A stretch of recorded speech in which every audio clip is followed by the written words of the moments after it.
Bonjour à tous, donc avec l'année 1995 à WCW, donc comme sur le format des vidéos que j'ai faites déjà de 90 à 94 pour la WCW, mais aussi de 90 à 95 pour la WWF, donc dans l'idée de couvrir un peu toutes les années 90 en vous évoquant ce qu'il y a à retenir de chaque année, en vous donnant ma liste de 20 meilleurs matchs de l'année que vous trouvez en dessous, que j'ai là, moi perso, et à travers des awards, donc l'idée c'est de couvrir l'année de façon un peu plus structurée et intéressante. Donc comme d'hab, je vais commencer par vous dire un peu ce qu'il y a à retenir de l'année 95 à la WCW, et je vais y aller franchement et clairement. Si vous me dites 95 à la WCW, le premier truc que je vais me dire c'est oh putain, quelle purge.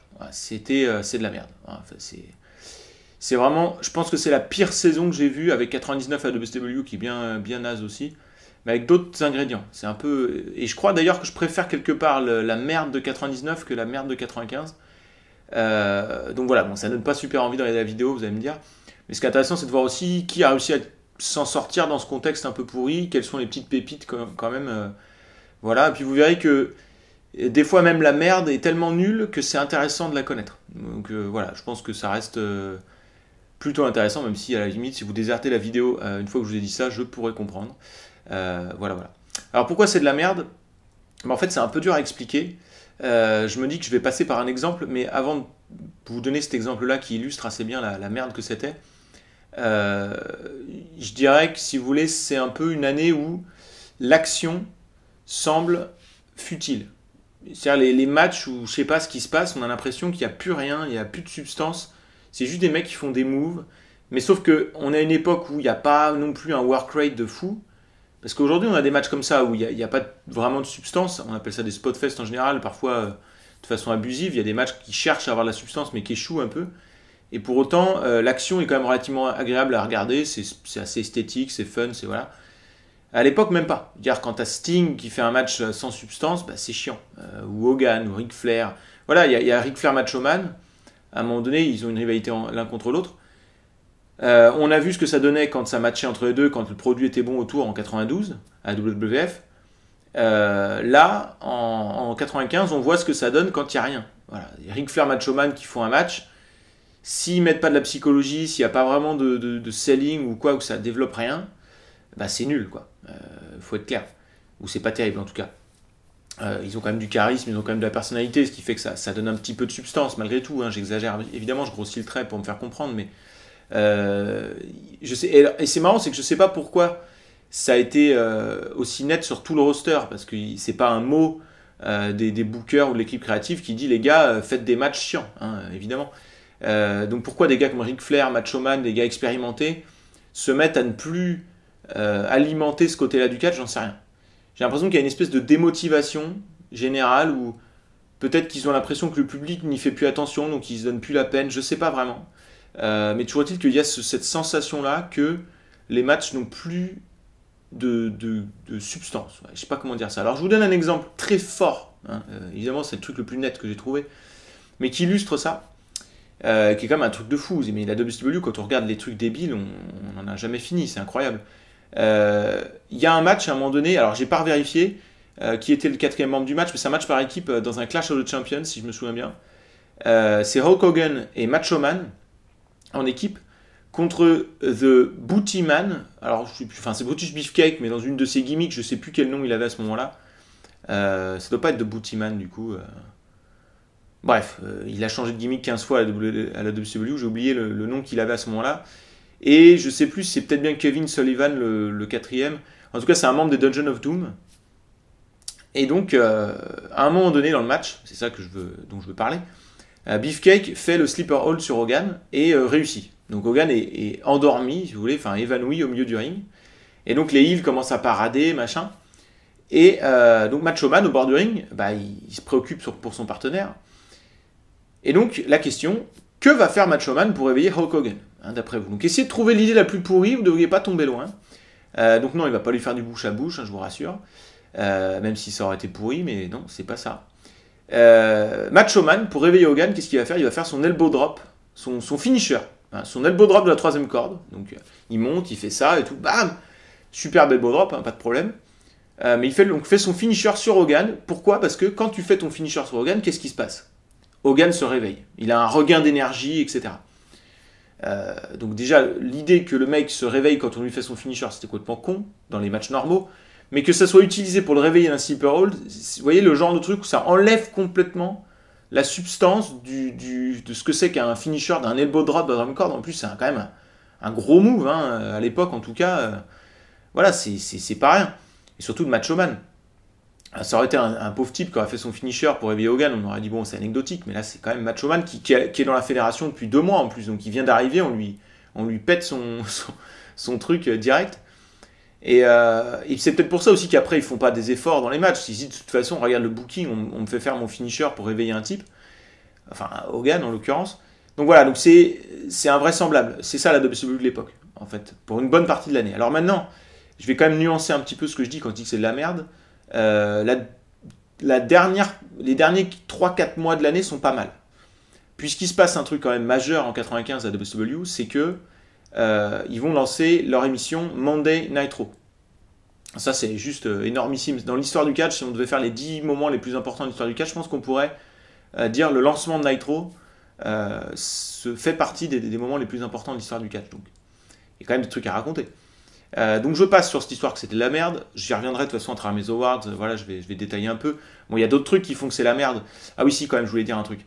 Bon, dans les trucs qui font que c'est de la merde, il y a le booking, il y a le fait qu'il y ait le clan de Dungeon of Doom qui est omniprésent, qui est infernal comme clan. Alors, c'est de la merde, hein. C'est kitsch, c'est ridicule, ça fait des matchs de merde, tout ce que tu veux. Mais quand même, et c'est peut-être là l'intérêt principal de l'année 95 à la WCW finalement, c'est que, mais je vais y revenir tout à l'heure dans un des awards, vous verrez, mais à regarder comme un nanar, comme un film nul. Il y a des films qui sont tellement nuls qu'ils sont intéressants à regarder, qu'ils sont drôles à regarder quasiment. Ça s'appelle des nanars. Et c'est pas des films qui sont volontairement nuls, sinon ça s'appelle des parodies, et c'est finalement moins fun, je trouve, personnellement. Il y a une très bonne vidéo du Fossoyeur de film sur ce thème-là. Si vous aimez le cinéma, cette chaîne de YouTube est incontournable. Bref. Et donc si vous regardez cette année-là, et des segments de cette année-là comme des nanars, ça a quand même un intérêt. Et j'ai entendu tout récemment, j'ai écouté le live de C'est ça le catch, donc avec Sturi, Norbert et Rabbi Mentor, vous devez connaître, j'imagine, si vous vous intéressez au catch. Et j'étais surpris d'entendre, parce que je voulais en parler dans cette vidéo, j'avais prévu de la faire, et j'étais surpris d'entendre Sturi dire que c'était un de ses péchés mignons, c'est de retourner voir des trucs pourris de la WCW 95, parce que c'était un peu drôle. Et bien c'est ça, il y a un truc comme ça, un peu fascinant. Donc quand même, cette merde-là, elle est tellement caractérisée, j'ai envie de dire, elle est tellement spécifique qu'elle est intéressante à aller voir quelque part. C'est complètement dingue. Bref. Et il y a quand même un autre truc qui est bien pourri dans l'année, mine de rien aussi, c'est que la WCW va perdre 3 de leurs plus gros talents. Enfin, 3, attends, c'était qui le troisième que je voulais dire? Enfin, ils vont quand même perdre Mick Foley, qui va décider de partir. Ils vont perdre Steve Austin, qui va décider de partir parce qu'il n'est pas utilisé. Mick Foley décide de partir parce qu'il est mal poussé, il sent qu'il va nulle part. Enfin bref, donc Cactus Jack. Steve Austin, il n'est plus utilisé, tu sais pas pourquoi. Il décide de partir. Et ouais, alors c'est pas tout à fait en 95, mais Brian Pillman aussi va être totalement pas utilisé pendant une bonne partie de l'année. Il va avoir un regain d'intérêt énorme sur la dernière partie de l'année, mais on sent que le mec a envie de partir. De toute façon, et il va partir dès qu'il en aura l'occasion en 96. Avec le fameux Respect You Bookerman, puis ce qu'il a fait avec la ECW, tout ça. Je reviendrai sur Brian Pillman en 96 aussi, et beaucoup dans cette vidéo d'ailleurs. Mais voilà, donc il y a aussi ce truc aussi de perdre des talents. Il y a par exemple des mecs comme Steven Regal, donc William Regal, qui est utilisé dans un truc plus comique avec Bobby Eaton, les Blue Bloods, alors que c'était un des meilleurs workers quand il essayait d'être sérieux, par exemple. Ils vont perdre mine de rien aussi dans l'année Triple H, donc qui se faisait appeler Jean-Paul Levesque, je crois, à l'époque, enfin en aristo. Il n'est pas resté longtemps en tant que Terrorizing, hein, pour les gens qui s'intéressent. Il a eu une gimmick en tant que Terrorizing, donc le nom de merde, hein, qui était complètement inintéressante, et après il va développer le côté aristo. Ça ne m'étonnerait pas que William Regal, Steven Regal l'ait beaucoup aidé, et je trouve qu'ils auraient peut-être dû, et c'est peut-être bien ce qui était prévu à la base, faire une équipe Regal et Triple H. Donc, je vais l'appeler Triple H pour que vous compreniez de qui je parle. Donc, William Regal et Jean-Paul Levesque en équipe les Blue Bloods, mais je crois que c'était ce qui était prévu, et finalement ils vont mettre Bobby Eaton, parce que Triple H va avoir la bonne idée d'aller à la WWF en continuant avec cette gimmick-là. Voilà. Mais bon, je reviens à mon fait important. Ça fait un moment que je parle de tout ce qui était pourri, là, donc il faut peut-être que je passe à un truc plus intéressant. Le fait le plus important de l'année à la WCW, clairement, c'est le démarrage de Monday Night Raw. Alors, pour beaucoup de gens, c'est le début de la Monday Night War, mais il faut se rendre compte, il faut prendre un peu un contexte. D'abord, je vais expliquer un truc, c'est que faut comprendre comment la WCW est structurée à l'époque, et c'est pas du tout comme la WWF. La WWF, vous avez le propriétaire de la fédération, qui est aussi le président de la fédération, et qui est aussi le chef de l'équipe créative, donc c'est Vince McMahon. À la WCW, vous avez un propriétaire, Ted Turner, qui possède plusieurs entreprises, et qui nomme à la tête de chaque entreprise un président. Donc le président de la WCW, c'est Eric Bischoff, en 95. Et Eric Bischoff n'étant pas un gars du business, il délègue la tête de l'équipe créative à quelqu'un d'autre, ou à des fois à un groupe de lutteurs. Vers 93-94, c'est Dusty Rhodes. Et là, en 95, si je ne me trompe pas, parce que ça change assez souvent, c'est Kevin Sullivan, qui a dû prendre les rênes vers la fin de l'année 94. Et d'ailleurs, qui est un booker de merde, puisque quand on voit les fruits de ce qu'il a fait, voilà quoi. Dungeon of Doom, c'est lui. Hein. C'est son idée, il avait booké ça en Floride dans les années 80. Ça s'appelait The Tower of Doom là-bas. Et là, c'est Dungeon of Doom à WCW. Sauf que a priori, ça avait marché en Floride dans les années 80. Ça avait fait de lui un gros heel. Apparemment, il y avait des groupes de gens sataniques qui idolâtraient Kevin Sullivan. Donc, tu dis, c'est un peu foufou. Dans les années 90, ça marche plus. Et puis, ils n'ont pas été assez loin dans le côté edgy, à la limite, pour que ça soit intéressant. Je sais pas, enfin bref. Mais bref, ils ont... Donc, il faut comprendre ces structures-là pour comprendre que Ted Turner va demander en fait à Eric Bischoff ce qu'il pourrait faire pour concurrencer la WWF, en tant que propriétaire qui veut faire qu'une de ses entreprises change un peu de cap ou fasse quelque chose de spécial. En l'occurrence, c'était baiser Vince McMahon. On peut peut-être s'intéresser à pourquoi Ted Turner voulait baiser Vince McMahon. Et c'est pour ça que je considère que la guerre, elle n'est pas lancée par la WCW. Ça faisait 1 an à peu près que Vince McMahon diffusait sur ses émissions de télé, donc Superstars, Raw, des vignettes, notamment les Wrestling War Room. Je vais essayer de vous en mettre un extrait. Où on voyait c'est plutôt ici, où on voyait c'est une parodie de Ted Turner, Macho Man, qui se faisait appeler le Nacho Man, et un Hulk Hogan, une espèce de vieillard qui comprend rien, qui est sénile, qui était dans une pièce et qui comprenait rien au business et qui était complètement con. Il y avait aussi ces petites vignettes où on voyait des vieilles images en noir et blanc, un peu jaunies, avec un crépitement, vous voyez, et une vieille musique, là, genre, et on voyait Hogan, Macho Man, André the Giant, Ric Flair, enfin voilà. Genre, ça c'était avant, et maintenant, grosse musique, on voit One Two Three Kid et Owen Hart qui courent partout. Pour un peu ringardiser au maximum la WCW. Je me rappelle aussi, moi, quand j'étais enfant et que je regardais les Superstars, que Raymond Rougeau disait un truc qui avait aucune résonance en moi. N'allez pas regarder la concurrence, la seule vraie promotion de catch, c'est nous, etc. Il disait ça régulièrement. Bon, sauf qu'on n'avait pas de WCW, donc de toute façon, on n'allait pas regarder autre chose. Mais voilà. Voilà, il disait ne vous intéressez pas aux imitations, les originales, c'est nous. Hein, c'était ça un peu le discours. Donc mine de rien, il y avait quand même ça qui était une déclaration de guerre presque ouverte, hein, parce que les Wrestling War Room, il n'y a pas de doute que c'est Ted Turner, Macho Man et Hulk Hogan. Hein, je veux dire, voilà. Bref. Donc, je pense que Vince l'a eu mauvaise que ses poulains, Hogan et Macho Man, partent à WCW. En même temps, Macho Man, ils en faisaient rien, il était commentateur, donc ils peuvent pas non plus le blâmer de vouloir faire du catch. Et donc voilà, il y avait déjà une forte hostilité. Voilà. Et donc Ted Turner, ça a dû lui chauffer les oreilles. Et un jour, il a demandé dans une réunion, enfin l'histoire veut ça, hein, c'est Eric Bischoff qui le raconte lui-même, il a demandé à Eric Bischoff qu'est-ce qu'on pourrait faire pour baiser Vince McMahon, parce qu'il commence à me saouler. Et donc apparemment, Eric Bischoff, qui voulait être un bon président, s'est dit il faut que j'ai une réponse. Et donc il n'a rien trouvé de mieux à dire, mais il ne savait pas du tout ce qu'il allait dire. Il n'a rien trouvé de mieux à dire que de dire on devrait mettre une émission de catch en face de la leur. Voilà. Et apparemment, Ted Turner, qui possédait la chaîne de télé sur laquelle était diffusée la WCW, a dit banco, je te donne le créneau du lundi soir, en face de Raw, fais ce qu'il faut pour que ça déboîte. Voilà. Donc ça, c'est le contexte un petit peu qui a amené le début de la guerre, ouverte, on va dire, beaucoup plus franche. Et donc Eric Bischoff, qui est quand même pas complètement pourri, on a tendance à réduire Eric Bischoff à un mec qui est incapable. Je pense que le gros problème d'Eric Bischoff, c'est qu'il n'avait pas de poigne et qu'il n'a pas su tenir le vestiaire pour pas que les politics, par la suite, prennent un tel pas sur les décisions créatives qui fait que ça a foutu la merde à mort. Je reviendrai sur la mort de la WCW de toute façon au fil des années. Mais Eric Bischoff a quand même fait des bonnes choses, dont Nitro, parce qu'il a quand même bien fait les choses. D'abord, il y a le choix d'appeler son émission Monday Nitro. Faut quand même y revenir. L'émission de la WWF, c'était Monday Night Raw. Hein, donc Raw, c'est devenu juste Raw ensuite. Monday Night Raw, leur émission phare en direct, une fois sur 3 ou une fois sur 4, mais la plupart du temps enregistrée. Ils appellent leur émission Monday Nitro, donc je vais dire Nitro et Raw pour me faire comprendre quand même. Ils mettent l'émission en face et le même nom. Donc il n'y a pas un truc genre on met une émission en face, c'est un peu en catimini, quoi. C'est on te met une émission en face, quoi. C'est bam, clairement. Deuxième truc qui est très intelligent de la part de Eric Bischoff, c'est de démarrer Nitro le seul soir de l'année où il n'y a pas Raw.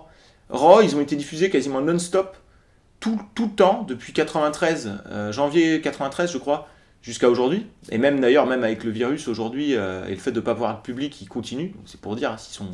Voilà. Sauf quand la chaîne de télé qui diffusait Raw voulait le créneau pour diffuser un événement spécial. Et a priori, il y avait un événement spécial. Alors j'ai entendu, c'est dans les émissions La fabuleuse histoire des catch américains, que ça serait une histoire de concours de chiens qu'il y aurait eu à la place. Bon, j'ai pas été vérifié, je leur fais confiance. Très bonne émission d'ailleurs, si vous ne connaissez pas, mais je pense que vous connaissez, allez voir absolument. D'ailleurs, j'espère qu'ils reviendront à l'occasion parce qu'ils avaient dit qu'il faut une émission sur Hogan. Moi, ça m'intéresse beaucoup. Bref. Voilà. Et donc, et puis je suis en train de me dire, j'ai vu leur live récemment, s'ils veulent que je vienne faire du Lani Pofo avec eux, je pense que j'ai un niveau pas trop dégueu. Hein, bon, je dis ça comme ça. Bref, je reviens à mon truc.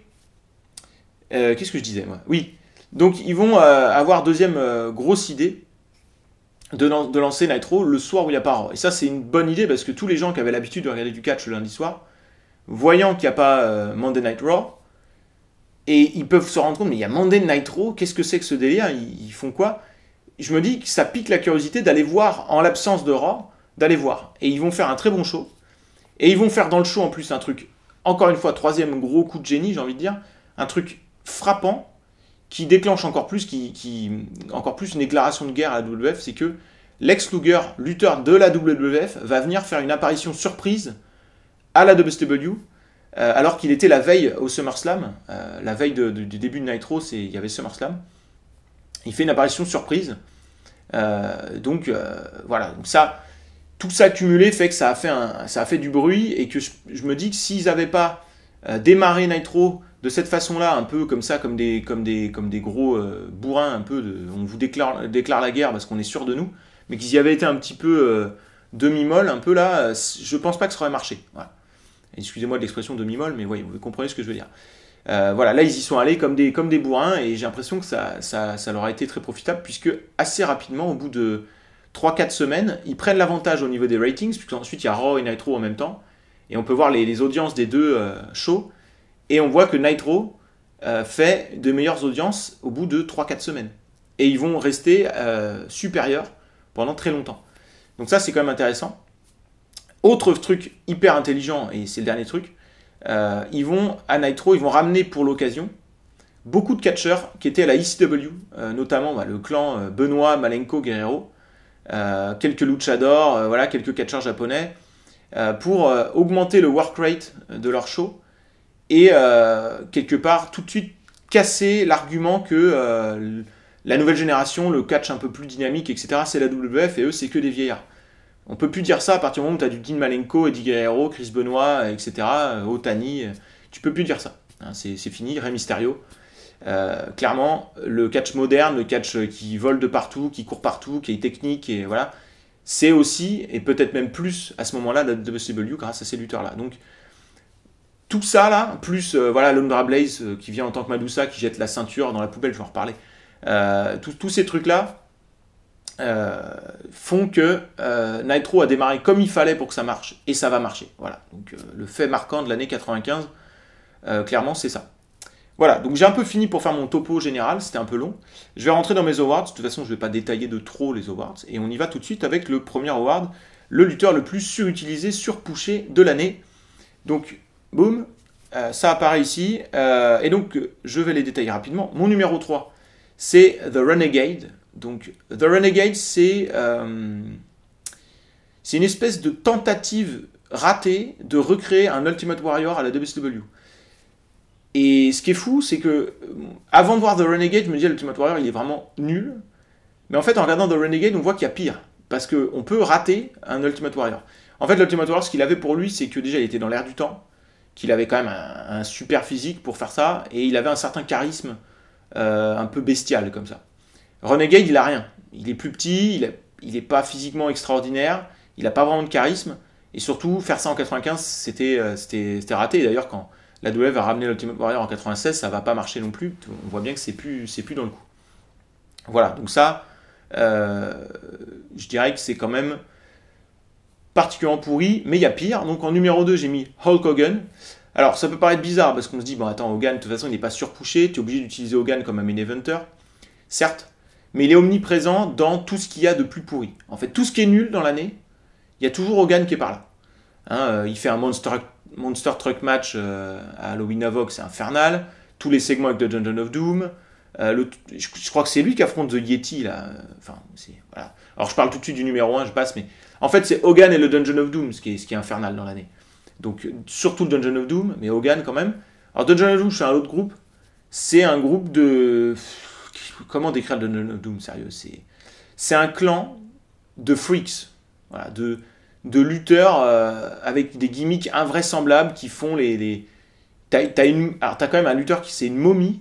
C'est une momie, hein. Faut quand même pas déconner, qui s'appelle The Yeti. Donc déjà, rien que le choix du nom avec la gimmick, tu te dis, merde, ils sont pas au point. C'est quand il s'appelait The Iceman, enfin, il y a un mec qui est pris dans la glace. Non mais attends, faut quand même pas déconner. Hein. Il y a un mec qui est pris dans la glace, quoi. Il est dans une espèce de grotte, il est pris dans la glace, machin. T'as donc Beefcake qui est là, qui avance comme ça. Enfin bon, c'est infernal. Le seul truc intéressant dans Dungeon of Doom, c'est les débuts de The Giant, donc Big Show. Paul White, qui fait un peu moins le freaks que les autres, mais enfin quand même, et qui est quand même un lutteur que je trouve plutôt intéressant dans l'histoire et qui a fait une belle carrière. Et moi j'aime bien le Big Show, donc voilà, un petit peu. Bon, voilà, ça c'est la principale daube de l'année, mais il faut se dire que j'en ai d'autres en stock, hein. Donc je passe, mais voilà, l'année 95 de WCW en daube, il y a du niveau. Sous-utilisé maintenant, c'est plus intéressant. Les lutteurs qu'on aurait voulu voir plus, ou qui ont montré des choses intéressantes, mais du coup, qu'on est frustré de ne pas voir plus. C'est un peu ça l'idée. Numéro 3, donc j'ai mis DDP. DDP, en fait, on a tendance à oublier que c'était un lutteur actif à WCW en 94-95. Il a un moment où il est plus là pendant 6 mois, entre 94 et 95. Il revient en 95 avec beaucoup plus d'intérêt au niveau de sa gimmick, de son costume. Il vient avec sa femme, Kimberly Page, qui est très jolie, et qui en plus est assez athlétique, donc elle peut servir à 2-3 trucs par moment. Et il vient avec un garde du corps, je me rappelle plus de son nom, un mec bodybuildé mais qui sait pas catcher, mais voilà. Et il prend beaucoup d'intérêt, il est très intéressant au micro, mais il est toujours dans le vraiment très très low card la plupart de l'année ou mid card. Faut attendre la fin de l'année pour qu'il commence à avoir un truc un peu plus intéressant avec sa rivalité avec Johnny B. Bad. Mais voilà, DDP, j'étais un peu frustré de pas le voir plus parce que c'était vraiment un des gars motivés, clairement motivé lui, hein, à fond. Qui faisait du bon matériel, que ce soit dans les segments, au micro ou dans le match. Vraiment, c'est une des rares vraies satisfactions de l'année et on peut être que frustré de ne pas l'avoir vu plus. Numéro 2, Brian Pillman. Brian Pillman, un des meilleurs lutteurs de la WCW de 90 à 93 inclus. Disparu de la circulation en 94, disparu de la circulation la plupart de l'année 95. On ne sait pas pourquoi. Voilà. Le gros de l'année, il est face en low card. On le voit quasiment faire que des matchs de 5 minutes, mais des bons petits matchs. Mais on peut être que frustré en fait de ne pas le voir plus utilisé. Il est clairement sous-utilisé. Sauf que je le mets derrière Steve Austin qui a exactement le même destin, alors que Steve Austin avait été excellent en 94 en plus. Il n'est plus utilisé du tout, Steve Austin. La différence, c'est que Brian Pillman va être réutilisé de façon très intéressante et pertinente sur la fin de l'année, en rejoignant les Four Horsemen. Alors que Steve Austin, lui, il va jamais être utilisé de façon pertinente, il est encore moins visible. Je crois qu'il fait genre 4-5 matchs télé et terminés, dont un seul intéressant contre Sting, sinon il n'y a rien. Aucun match en pay-per-view, je crois. Steve Austin, je crois qu'il apparaît même pas une fois en pay-per-view. Et alors qu'il n'est pas blessé, et c'est Steve Austin, quoi. C'est quand même un truc de fou. En plus, il a fait ses preuves de 91 à 94, il avait été excellent à WCW, et il l'utilise pas. Et donc voilà, donc il se barre. Et d'ailleurs, il va cracher son venin et son amertume d'avoir dû se barrer à Eric Bischoff quand il sera à la ECW en 95 en faisant des shoots promo assez mémorables pour rejoindre WWF et fort heureusement connaîtra une suite de cartes tout à fait remarquable à WWF. Mais voilà. Ça, c'est incompréhensible. Donc le sous-utilisé, c'est du lourd, surtout pour Pillman et Austin. C'est incroyable parce que ces deux gars qui ont été en équipe, qui ont été extraordinaires en 93, et ils ont un peu le même destin ensuite, ils vont être utilisés, puis plus du tout. Alors Brian Pillman va avoir un regain en 95, je vais vous en parler, mais voilà. Début retour de l'année, donc les moments les plus marquants lorsqu'un lutteur fait soit un retour, soit ses débuts. Alors, dans les choses intéressantes, il y a les débuts du Giant qui sont à voir tellement c'est ridicule et kitsch. Donc en gros, c'est Hogan qui est dans le Dungeon of Doom, donc une grotte faite en carton-pâte, toute violette, dégueulasse. Donc ça, c'est déjà ridicule en soi. Il a un jeu d'acteur qui est juste insoutenable tellement c'est ridicule. Et donc il tombe devant The Taskmaster, là où je sais plus comment il s'appelle, parce que j'ai pas eu envie de me replonger dedans, hein, j'avoue.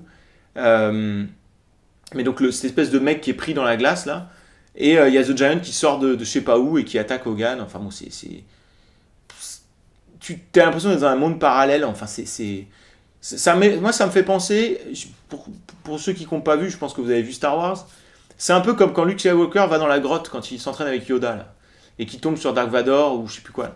Sauf que c'est pas trop mal dans Star Wars. Bon, voilà, imaginez le truc totalement kitsch, totalement raté, et finalement assez drôle à regarder de cette façon-là. Et vous avez ça. Donc les débuts de Giant qui sont pas sur mon podium, mais qui sont quand même à voir de cette façon-là, comme un nanar du catch. Voilà.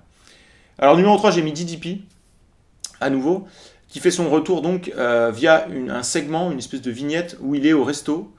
Il explique qu'il a gagné je ne sais plus combien de dollars à Las Vegas en jeu, et que du coup il peut se payer un garde du corps, qui se prend du bon vin et tout ça, il est là avec sa femme. Et jusque-là, DDP c'était un mec qui avait pas vraiment de gimmick, qui avait pas vraiment d'intérêt, mais qui était un bon petit lutteur en 94 notamment. Il avait eu un très bon match avec Terry Taylor. Et là, donc voilà, il revient avec une vraie gimmick, avec une façon de s'habiller, une attitude, un truc beaucoup plus intéressant. Donc je trouve que c'est un retour vraiment réussi, mais c'est pas un truc hyper marquant de l'histoire. Numéro 2, Madusa, donc qui arrive à la WCW en provenance de la WWF en tant que Alundra Blaze. C'était la championne féminine, c'était la star de la division féminine, même si c'était la division féminine, c'était pas grand chose hein, à la WWF depuis un an. Et elle vient et elle amène la ceinture de championne féminine de la WWF, une poubelle, et elle fait hop, terminé. Donc ça, c'est quand même des débuts qui sont quand même bien marquants, bien mémorables.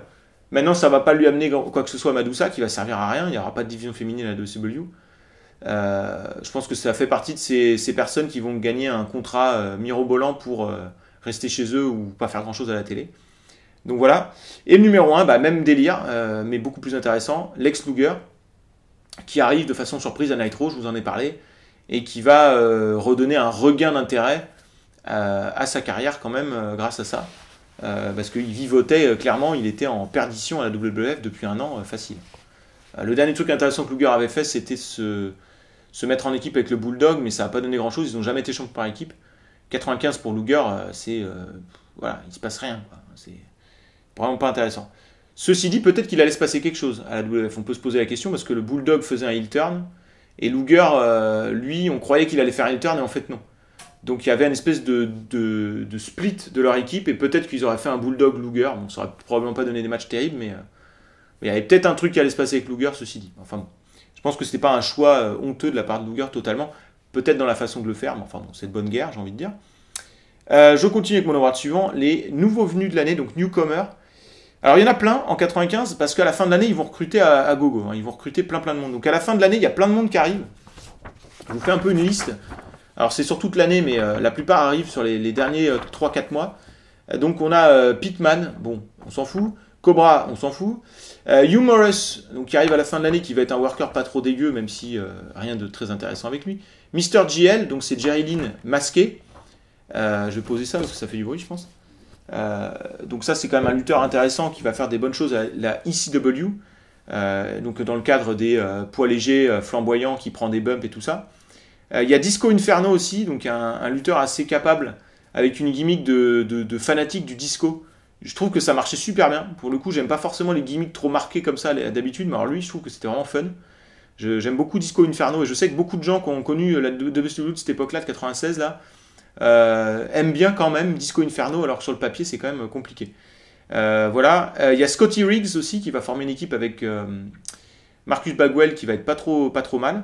Il y a Scott Norton, en provenance de la New Japan Pro Wrestling, quand même un gros nom qui fait ses débuts, parce que Scott Norton c'était un des main eventers de la New Japan Pro Wrestling, un des plus gros gaijin là-bas. Lutteur plutôt pas mal. Il y a Sabu aussi, donc star de la ICW, qui va faire quand même un vrai run suivi, mais pas forcément mémorable à la WCW à ce moment-là, et qui va retourner à la ICW ensuite. Il y a Kurosawa, alors vous allez me dire, tiens, il y a un joueur du PSG. Non, Kurosawa en fait c'est Manobu Nakanishi, qui a essayé de faire un run à la WCW. C'est vrai qu'il avait un physique assez imposant, donc il pouvait peut-être espérer réussir aux États-Unis. Bon, ça va rien donner de très intéressant. Et le nom là-bas, plutôt que l'appeler Manobu Nakanishi, c'était trop compliqué à dire, j'imagine, pour les Américains. Ils l'ont rebaptisé Kurosawa ou Kurasawa. Des fois, ils changent de nom. Je sais pas pourquoi. C'est la WCW, c'est comme ça. Et plus intéressant, alors il y a The Renegade aussi qui fait ses débuts. Enfin, ça, je vous ai dit que c'était de la merde, donc on va pas s'étaler dessus. Et il y a Dean Malenko. Ça, c'est plus intéressant. Dean Malenko qui arrive suffisamment tôt dans l'année pour que je le compte parmi les nouveaux venus. Parce que si les mecs ils arrivent en fin décembre, je les compterai pour 96. Dean Malenko qui est quand même un lutteur incontournable de la fin de la décennie pour la WCW. Peut-être le meilleur worker avec Chris Benoit de la période 96-99. Donc c'est à ce point-là. Donc, je vous reparlerai beaucoup de Dean Malenko en 96. Là, je dis juste qu'il arrive, il fait pas beaucoup de top matchs. Il en a quand même quelques-uns qui sont dans mon top 20. Hein. Voilà. Rapidement, Malenko, il a un match avec Benoit contre les Blue Bloods. Ouais, ça doit être cool. Je me rappelle plus, sincèrement. Ouais, il a pas tant de beaux matchs que ça. Il a un match contre Eddie Guerrero. Alors justement, dans les nouveaux venus intéressants, il y a Eddie Guerrero, je l'ai mis numéro 1, parce que lui, il arrive, il explose tout de suite. Vraiment, c'est dans les gars qui reviennent, parce que Chris Benoit revient, lui, je le compte pas nouveau venu, il revient. Il avait déjà fait un run en 92, 93, et même 94. Eddie Guerrero, c'est celui qui va faire le plus un gros impact quand il va arriver. En termes de top match, il a quand même, Eddie Guerrero, je sais plus, il a, attendez, regardez un petit peu, 1, 2, 3, 4 matchs dans mon top 10 et 3 matchs du top 5. Pour dire, donc voilà, alors que le mec il arrive à la fin de l'année, donc pour dire, voilà, forcément c'est le lutteur qui fait ses débuts, le nouveau venu de l'année. Derrière lui, je mets Macho Man, mine de rien, il fait ses débuts tout à la fin, je crois, il fait ses débuts à Starrcade 94, donc on peut le compter pour 95. Il va quand même faire une année qui est relativement intéressante. Je dis relativement, c'est-à-dire par rapport à l'organisation, à la WCW dans son ensemble, il y a quand même des trucs à voir avec Macho Man qui sont pas horribles, mais c'est pas super passionnant. Et numéro 3, je mets The Giant, parce qu'il a montré un fort potentiel, mais il n'a rien fait d'intéressant. Mais The Giant, donc c'est le Big Show, il faut quand même se rendre compte qu'à l'époque c'était un athlète incroyable, il est quand même capable de se relever sans les mains un peu à la Shawn Michaels, là vous voyez ce que je veux dire, enfin je fais ça, voilà. Alors qu'il fait, je sais pas, il doit faire 2m10, 2m15 et un bon 130, 140 kg facile. Parce qu'il est assez longiligne à l'époque, donc je me limite à 140 kg, mais vu la taille qu'il fait, ça doit être au moins ça. Il est capable de se relever sans les mains, quoi. Il est capable de prendre des bumps au-dessus de la quatrième corde, au-dessus de la troisième corde. Donc voilà, au-dessus du troisième câble, hein, comme diraient les commentateurs de l'époque. Donc voilà, un petit peu le tableau des nouveaux venus. Plus grosse progression de l'année maintenant. Alors ça, c'est un award que je trouve intéressant parce que faut comparer ce que les gars faisaient en 93-94 par rapport à ce qu'ils vont faire en 95 et voir qui a pris un peu d'essor comme ça. Ça n'a pas été facile parce que j'en avais 4 qui sortaient du lot. Il y en a un que je vais laisser sur le carreau, c'est Johnny B. Bad, donc je vais en parler tout de suite. Donc c'est le futur Marc Mero, enfin c'est Marc Mero, qui avait une gimmick un peu dans la tradition des Gorgeous George, tout ça, hein, Adrian Street, par exemple. C'est un espèce de mec efféminé, limite travesti, qui est un bon worker. Et chaque année, on voit qu'il progresse, chaque année, il est meilleur. Je crois même que je l'avais déjà mis sur mon podium des progressions de l'année en 94 pour la WCW. Et il continue à être un des meilleurs workers de l'année 95 à la WCW. Il va aller ensuite à 96 à la WWF en tant que Marc Mero, Wildman. Ça ira mieux au niveau de la gimmick pour lui à ce moment-là. Mais voilà, Johnny B. Bad, très sympa. Mais comme il a déjà montré des progressions en 94, je le mets pas sur le podium. Donc numéro 3 de mon podium, j'ai décidé de mettre Lex Luger. Alors je triche un peu parce qu'il fait une progression entre la WWF et la WCW, mais c'est une vraie progression, il est beaucoup plus intéressant à la WCW, notamment dans un personnage de twinner un peu, on ne sait pas trop s'il est heel ou face pendant toute une partie de l'année, il est en équipe avec Sting beaucoup, et ils sont là, ils font style que c'est des meilleurs amis, Sting, il est hyper gros face, hyper, voilà, avec de l'honneur, de la fierté, il triche pas, machin. Et Luger, lui, un peu, tout ça, il est un peu limite, il se la pète, machin. Et donc c'est assez intéressant la relation entre les deux, et ça donne beaucoup d'intérêt à Lex Luger, qui fait des matchs pas trop dégueux, même s'il n'y a rien d'extraordinaire, hein, ça reste Lex Luger, mais voilà, je trouve que par rapport à ce qu'il a fait depuis 1 an à la WWF, ou même voire depuis quasi 2 ans, c'est une énorme progression, quoi. C'est-à-dire que Lex Luger, on pouvait se dire, oh putain, vas-y, on s'en fout, Lex Luger à la WCW, ça va être chiant, enfin.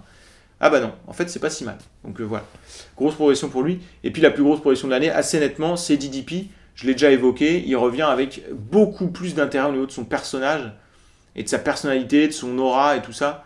C'est le début du push de DDP, hein, qui va continuer à monter les échelons un à un, en franchissant une grosse étape en 96, vous verrez. Mais ouais, c'est le début du DDP, un peu avec ses catchphrases, qui est toujours avec beaucoup d'énergie au micro, tout ça. Voilà, tout le côté micro a toujours été plutôt bon pour lui, mais là, il s'est trouvé en fait. Et donc ça, c'est une énorme progression, parce que DDP va être là aussi un des meilleurs workers de la WCW de 95 à 99. Clairement. Dans le main event, pour lui. Ou quasi main event. Feud, storyline de l'année maintenant. Alors bon, dans une année de merde, forcément, les storylines de merde, il y en a plein. Des bonnes storylines, il y en a beaucoup moins. Donc numéro 3, je vais mettre à nouveau DDP contre Johnny B. Bad. Toute storyline construite autour de Kimberly Page, donc la femme de DDP, qui était donc son assistante, un petit peu son valet. Et elle va être attirée par Johnny B. Bad. À un moment donné, elle va être avec lui, tout ça, ça va mettre en rage DDP, machin. Je trouve que ça a été une storyline assez sympa à regarder parce que les matchs sont bons. Il y en a 2 dans mon top 20, dont le match de World War III qui est vraiment pas mal. Ça, c'est la storyline qui va servir à élever DDP. Johnny B. Bad fait son taf mieux que d'habitude encore, mais il fait toujours son taf normal. Il n'est pas extraordinaire lui au micro ni quoi que ce soit.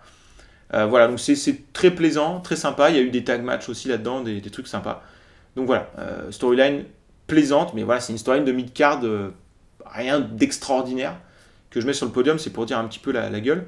Numéro 2, donc là aussi je viens d'en parler, c'est la storyline avec Sting et Lex Luger, où il y en a un qui est face, l'autre qui est moitié heel et tout ça, et la relation que ça donne avec Macho Man et Hogan, qui sont des gros face et qui sont là, mais qu'est-ce que c'est que ce mec? Il y a une tension entre eux qui se crée, c'est assez intéressant, donc j'ai trouvé ça intéressant, malgré que ça donne aucun match en soi à l'arrivée intéressant.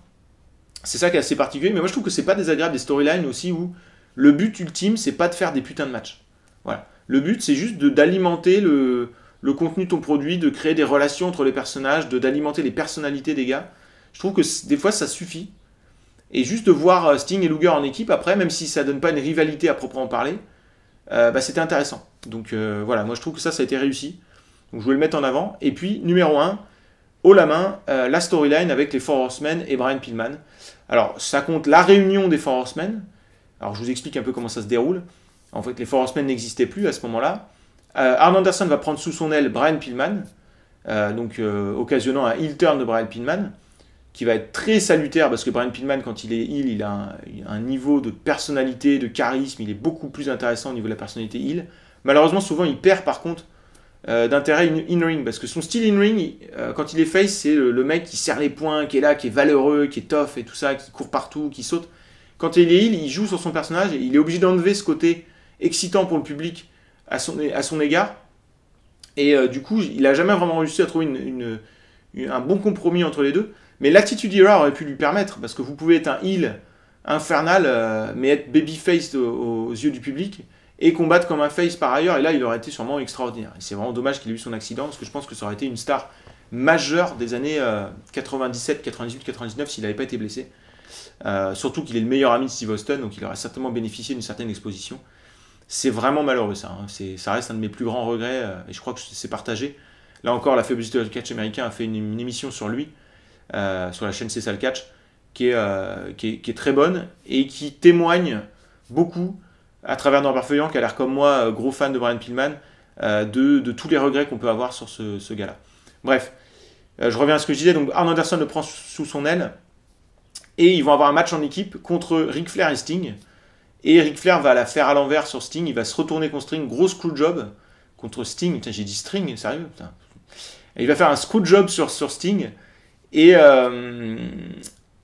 voilà, les Four Horsemen sont plus ou moins reconstitués. Vous allez me dire, ils sont 3, Ric Flair, Arn Anderson et Brian Pillman. Et le 4e membre, ça va être annoncé Chris Benoit. Donc ça a quand même de la gueule. Hein. Ric Flair, Arn Anderson, Brian Pillman et Chris Benoit. On a un bon clan de Four Horsemen là quand même. Ça a vraiment de la gueule. Mais alors là où ça va devenir vraiment intéressant, c'est que Brian Pillman va jouer un rôle très spécial dans le clan, puisque les Four Horsemen vont quasiment être face. En fait, c'est des sortes de twinners. Ils sont heal, mais tout le monde les adore. Donc voilà. Mais Brian Pillman, lui, il a un degré de heal un peu différent, puisque... alors c'est un peu à cheval avec le début de l'année 96, hein, je triche un peu, mais il va jouer ce mec qui est hyper content d'être dans les Four Horsemen, un gros arriviste, et qui se sent plus pissé d'être dans les Four Horsemen, donc du coup, il provoque tout le monde, il insulte tout le monde, c'est un gros connard. Il y a un segment qui est absolument génial où il s'en prend à Paul Orndorff. Orndorff arrive et il lui parle mais comme à une merde alors que voilà. Fin. Et Orndorff dit mais Arn et Ric Flair, je vous respecte beaucoup, mais qu'est-ce que c'est que ce petit con, vous avez été dégoté quoi.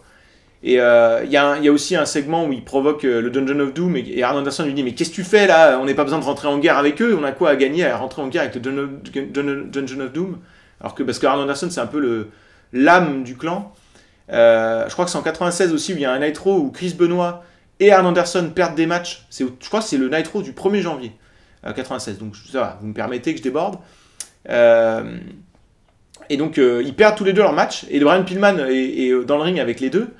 Et il dit mais c'est quoi les gars là, on est les Four Horsemen, on est l'élite du catch et vous perdez des matchs, vous êtes vraiment des merdes et tout. Alors qu'il devrait s'estimer heureux d'être dans le clan. Et Arn Anderson, je crois, lui met une baffe. Alors, c'est peut-être pas dans ce segment-là où il lui met une baffe, genre, ferme ta gueule. Qu'est-ce que c'est quoi le petit. T'es un petit con, en fait, hein, et tout. Et voilà, ça va finir par le match I Respect You Bookerman en 96. Mais ça, je vous en reparlerai pour 96. Mais voilà, un peu c'est une storyline. Pareil, ça débouche pas sur un match. Il n'y a pas de Brian Pillman contre Arn Anderson ou Brian Pillman contre Chris Benoit et tout ça. Putain, Brian Pillman, Chris Benoit à l'époque, ça aurait été vachement bien. Mais c'est hyper intéressant à regarder, quoi. Ça fait des segments bien, ça alimente les personnages, les relations entre les personnages, c'est un truc que la WF fait pas tant que ça, des storylines de ce type-là, et je les ai trouvés vraiment, vraiment cool. Donc voilà, ça c'est la storyline la plus enthousiasmante de l'année. Vous voyez, il y a quand même un truc où j'en parle avec un peu de passion, ça fait plaisir. J'enchaîne avec l'award suivant, donc le meilleur lutteur en segment et promo. Bon bah c'est des gars dont j'ai parlé, hein. Brian Pillman pour la fin de l'année, extraordinaire. Sauf que les 3/4 de l'année il fait rien, hein, donc c'est un peu compliqué de le mettre numéro 1 ou quoi. Mais à la fin de l'année, il a un charisme, une classe et un personnage, et il a un truc au micro avec sa voix, un truc, c'est extraordinaire. Voilà, moi déjà, il change de look. Parce que jusque-là, Brian Pillman, il avait plus ou moins le mulet avec les cheveux frisés sur le dessus, donc chaud, hein, le look. Et il venait en survêt, quoi, un peu, ou en slip. Là, il vient avec des tenues élégantes, il se lisse un peu les cheveux, voilà, il se coupe un peu les cheveux, il change, il se laisse pousser un peu une barbe de 3 jours. Il trouve le charisme vraiment années 90, parce que moi je sais pas, mais quand je pense aux années 90, je pense pas aux survêtements fluo ou machin, moi je pense à Nirvana ou Twin Peaks, ou vous voyez, des trucs stylés quand même. Et ben là voilà, je dirais qu'ils ont trouvé le truc, un peu le grunge, ouais voilà, un truc comme ça, enfin bon. Il va se mettre dans cette veine là, et tout d'un coup voilà, charisme extraordinaire, donc c'est pour ça que je l'ai mis dans les plus grosses progressions de l'année, et c'est pour ça aussi qu'il est dans les plus intéressants aux promos de l'année, c'est que déjà il a du charisme, il a la personnalité, il a le personnage, il a la storyline, et il a le talent au micro en heel, donc il y a tout ce qu'il faut. Numéro 2, DDP, bon bah j'en ai parlé, il a tellement donné vie à son personnage et donné de l'intérêt dans ses storylines, dans sa relation avec Kimberly Page et son garde du corps et tout ça, que ça passe beaucoup par son talent au segment et au micro, donc extraordinaire, et puis DDP de toute façon au micro c'est quand même quelque chose. Et enfin, numéro 1, comme d'hab, hein, c'est l'habitué du podium de la WCW à l'époque, c'est Arn Anderson, un des meilleurs clients au micro de tous les temps. Il n'y a pas Ric Flair, parce que Ric Flair, il est un peu en mode gros fou. Il est complètement taré, Ric Flair, en 95. Il pète un câble, en fait. Et 96, il va continuer dans cette veine-là. Il est hystérique. Et je suis pas trop fan de Ric Flair comme ça. Hogan, il dit rien d'intéressant, donc c'est mort. Arn Anderson, il garde le cap, il reste intéressant, il essaye de faire en sorte que ses promos soient intéressantes, que ça alimente des storylines. C'est un des seuls gars qui garde le cap, Arn Anderson, de toute l'année. Hein. Le produit est pourri, mais lui, voilà, il reste sérieux. Et il est une part très importante dans la storyline avec Brian Pillman, mais avant ça, il a été intéressant aussi. Donc je le mets numéro 1. Ça reste des mecs, tu lui donnes un segment micro de 10 minutes, t'as pas de souci à te faire, il va meubler 10 minutes avec quelque chose d'intéressant. Donc extraordinaire, Arn Anderson une fois plus. Pay-per-view, show de l'année maintenant. Alors, c'est tellement pas terrible au niveau des pay-per-view que j'ai failli mettre en 3e show de l'année le 2e Nitro de l'histoire. Donc vous pouvez aller le voir, c'est un bon Nitro. Mais enfin quand même, je vais mettre en numéro 3 Fall Brawl, donc le pay-per-view du mois de septembre. où voilà, il y a un regain d'intérêt, la WWE essaie de faire mieux les choses. C'est un pay-per-view où il y a un bon match pas très connu entre Johnny B-Bad et Brian Pillman, juste avant le heel turn pardon, de Brian Pillman, où il vient de faire son heel turn, je sais plus exactement. Et dans le même show, il y a Arn Anderson contre Ric Flair, et justement Brian Pillman vient aider Arn Anderson. Donc c'est le début de cette relation-là, où c'est le début de la storyline avec les relations de Four Horsemen. Voilà, donc il y a 2 bons matchs, et il se passe un petit quelque chose de pas dégueu. Mais bon, ça reste pas des pay-per-view que je vous recommande objectivement. Hein. Numéro 2, World War 3, grâce notamment... Alors c'est une carte... World War 3, c'est une des seules cartes solides de bout en bout, à peu près. Il n'y a rien d'extraordinaire. Le meilleur match, c'est DDP contre Johnny B-Bad, qui est le meilleur match de leur série, et qui est un vrai bon match. C'est le meilleur match de DDP à ce moment-là de sa carrière. Peut-être même aussi le meilleur match de Johnny B-Bad. Je crois qu'il avait quand même eu des bons matchs avec Steven Regal. Donc voilà, un bon match, un gros 3,5 quoi. Et c'est pas mal pour la WCW de l'époque. Hein. Voilà, c'est déjà bien. Même je lui ai mis 3 quarts. Qu'est-ce que j'ai fait avec ce match-là non, je lui ai mis 3,5, un 3,5 plus voilà, dans l'esprit. Donc c'est au mois de novembre. Hein. De toute façon, les shows intéressants sont sur la fin de l'année. Faut pas regarder avant. Hein. Ou alors regardez-le en vous disant j'ai envie de faire un nanar du catch, je vais me regarder un truc pourri. Auquel cas, je vous recommande par exemple Uncensored, par exemple, ou qu'est-ce qu'on a Spring Stampede. Voilà, ça c'est de la belle merde. Hein. Ça c'est vraiment bien chaud. Donc voilà. Et World War 3, il y a une espèce de ouais, c'est la tentative de faire un Royal Rumble mais version WCW. Donc en fait, c'est pas intéressant. C'est une bataille royale à je sais pas combien ils sont dans le ring. Je sais même plus qui gagne, je crois que c'est Macho Man. Il y a un bon aussi brawl à l'ancienne entre Big Bubba Rogers, donc c'est Big Boss Man, et Jim Duggan dans ce match-là. Si vous aimez les brawls, c'est plutôt pas mal. Donc voilà, c'est une carte qui est pas trop mal de bout en bout.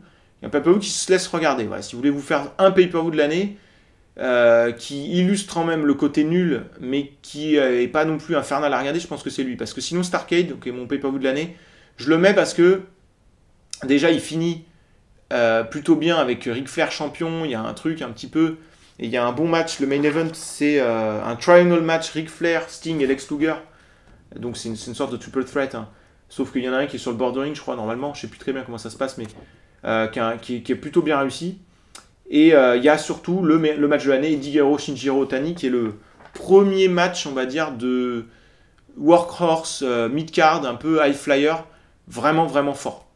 C'est le premier de cette veine-là. Il va y en avoir plein comme ça en 96 et 97, notamment avec Dean Malenko et Rey Mysterio, et aussi Eddie Guerrero, mais plus Dean Malenko et Rey Mysterio, et Chris Benoit aussi. Voilà, c'est le premier match vraiment fort dans cette veine-là.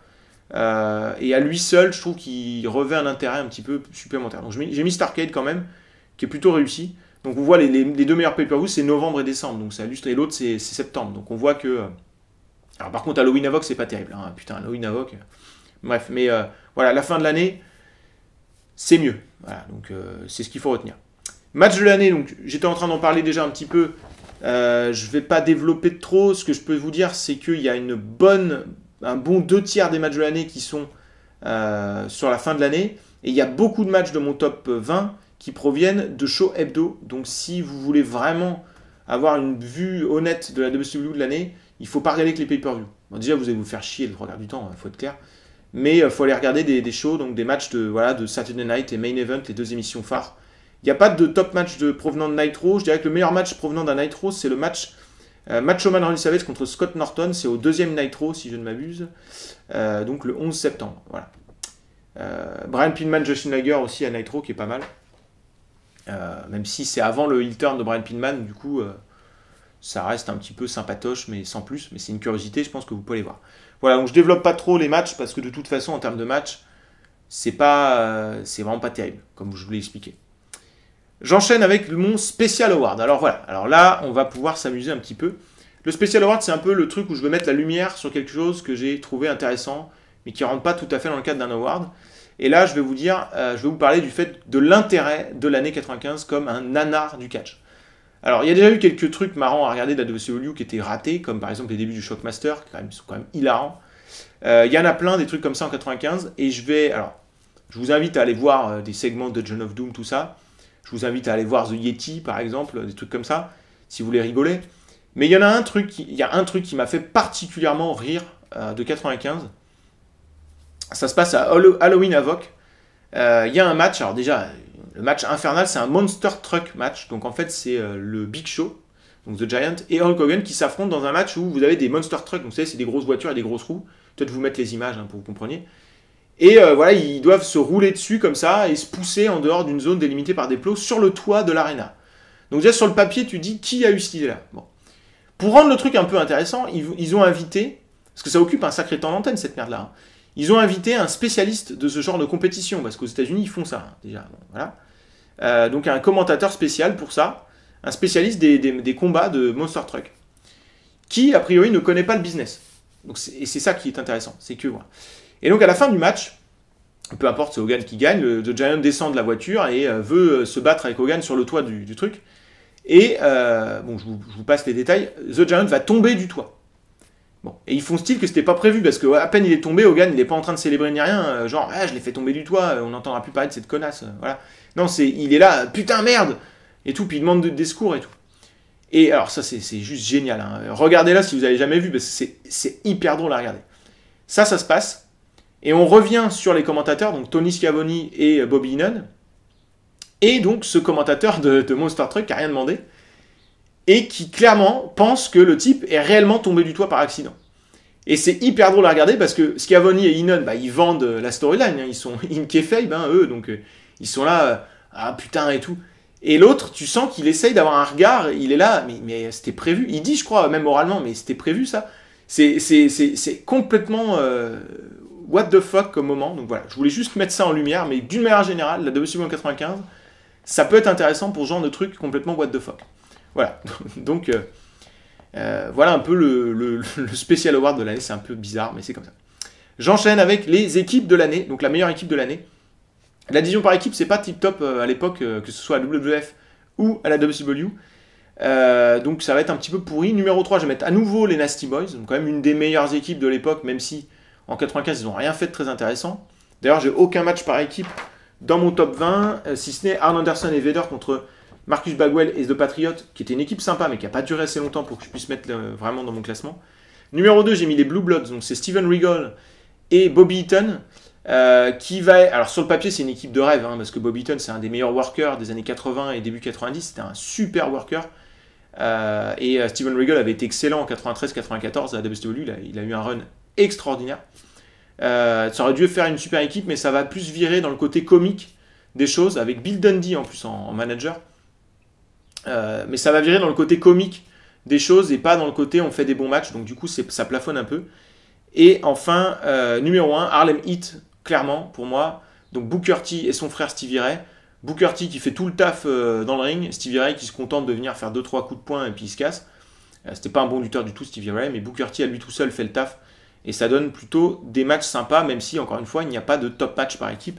Je regarde un petit peu dans mes recommandations. Est-ce que j'en ai un? Oui, j'ai un Harlem Heat Nasty Boy, c'est bien ce qui me semblait, à Slamboree, qui peut valoir le coup si vous voulez vraiment vous faire une idée des meilleures équipes de l'époque, même si, franchement, c'est faible.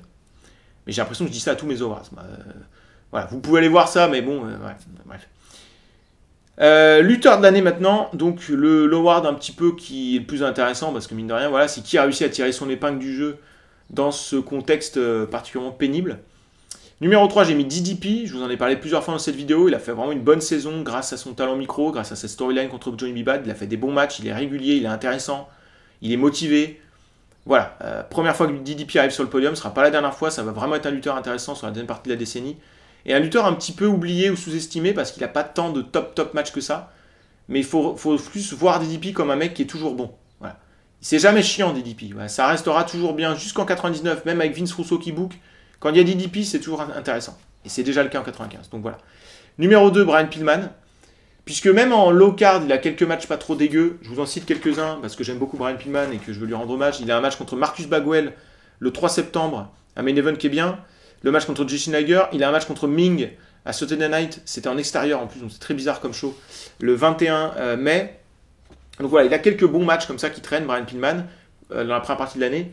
Et quand ça commence à cliquer pour lui, il a quelques bons matchs en heel. Je vous ai parlé du match contre Johnny B. Bad à Fall Brawl. Tout ça, il a des super segments. Donc voilà, c'est un lutteur majeur de l'année, alors qu'il a fait une partie de l'année complètement oubliée. Et c'est méritant aussi, c'est qu'il rend des matchs de low card un petit peu très secondaires, intéressants. Et quand il a une storyline et des choses à faire, il est très intéressant. Donc, quasi lutteur de l'année. Encore une fois, Brian Pillman sur le podium. Combien de fois a-t-il été sur le podium? Je ferai les comptes à la fin de la décennie. Je ferai sûrement une vidéo genre Award, mais de la décennie, quand j'aurai fait toutes ces années-là. Et donc le numéro 1, vous pouviez vous y attendre par rapport à tout ce que j'ai dit depuis tout à l'heure. Arn Anderson. Comme j'ai dit, c'est le seul qui a gardé le cap. Il a quand même pas mal de bons petits matchs. Combien de matchs il a dans mon top? Il a le match contre Sting à Saturday Night au début de l'année. Il a un bon match en équipe avec Vader contre Bagwell et Patriot.